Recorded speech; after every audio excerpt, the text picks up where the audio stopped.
कही अही बाटे भोला गेला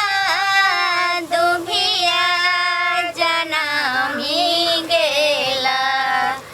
अही बाटे भोला गेला दुभिया जनामी गेला किया हो रामा दुभिया जन्म ते बिजु बने लागल रे ना किया हो रामा दुभिया जन्म ते बिजु बने लागल रे ना अही बाटे भोला गेला दुभिया जनामी गेला अवले लढ़ गेली बारी सरिया अटक गेले डाली फूले लढ़ गेली बारी सरिया अटक गेले डाली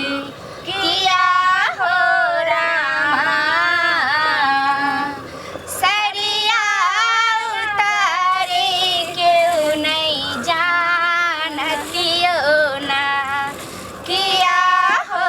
रामा सरिया उतारे क्यों नहीं जानतियो ना चारू दिशा तक थीनी गौरी कतहु न बाजई डमरू चारू दिशा तक थीनी गौरी कतहु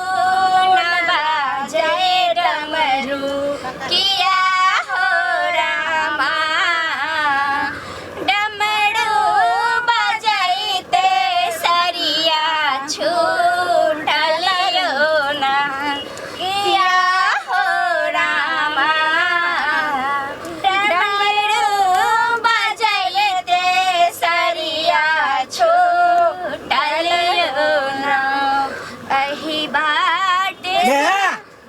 मैं गई की हालो रे अगर हमर जूता चले राखल कत छौ माय भैया केना तैयार भ गेलै या रे ई कथि तू जे छै से माला रे शादी विवाह वाला जे छै पाग पेन लेलिए ना कता तू जे भी जे जूता मांगे छी रे हम चलियो अब अब हमरा कतो कुछ मिल जतो कोई मिल जतो हम तकर बाद ल के एबो कथि ला भैया कहां जा छ तू कलाई त छौ गोसाई है चले तू चुप तू क्या बाहर छ लबर लबर तो तू का ई सब देखो त बाबू के बियाह वाला है भैया के बियाह वाला है नाना के बियाह वाला सामान तू ही पहन लेलो कैला तो फिर हम नहीं हमरा देबे छी मैं बाबू हमरा बियाह नहीं क दे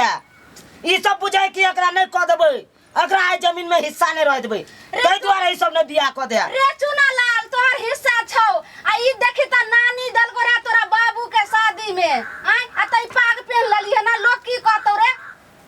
हम चल लियो हमरा कहै जूता देला कत्ता जेबही तू कत्ता जे छै से खोज के रखने छी नहीं हमरा जूता चाहिए तो चाहिए रे ना रास्ता पेरा कोई मिलते तकरा सेनुर भर देबे अपन लोग के चले लेबे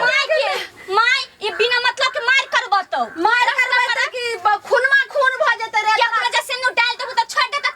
तोरा पीट तो से पिटबे करता बाबुओ के पीटे हमरा से के मार पीट अरे छोरा ने सुन त की भेलो कोई बेटी वाला सस्ता के बेटी छै जे रोड पर रखने छै जे जेभी आ तू सिनुर ध देबी सस्ता के रहे आ नहीं रहे तो आज का क्या दिन कहलियो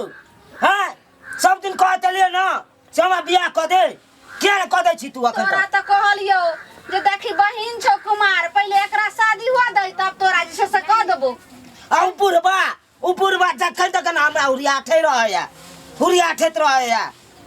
हो भैया हमरा राय कुछ न सुनबो आइ ककरो बात त रात त कहै छले बाबू कि ओ फन्नामा गांव में एगो लड़की है जबै देखे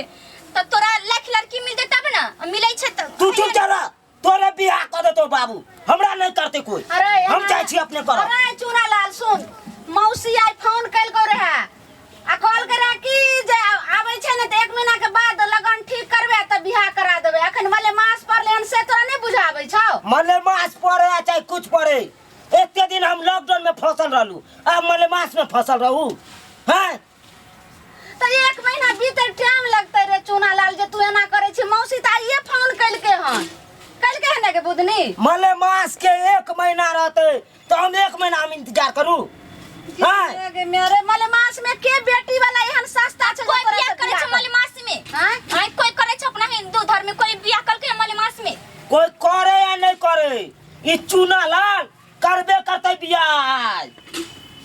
आज छोड़बे नहीं हम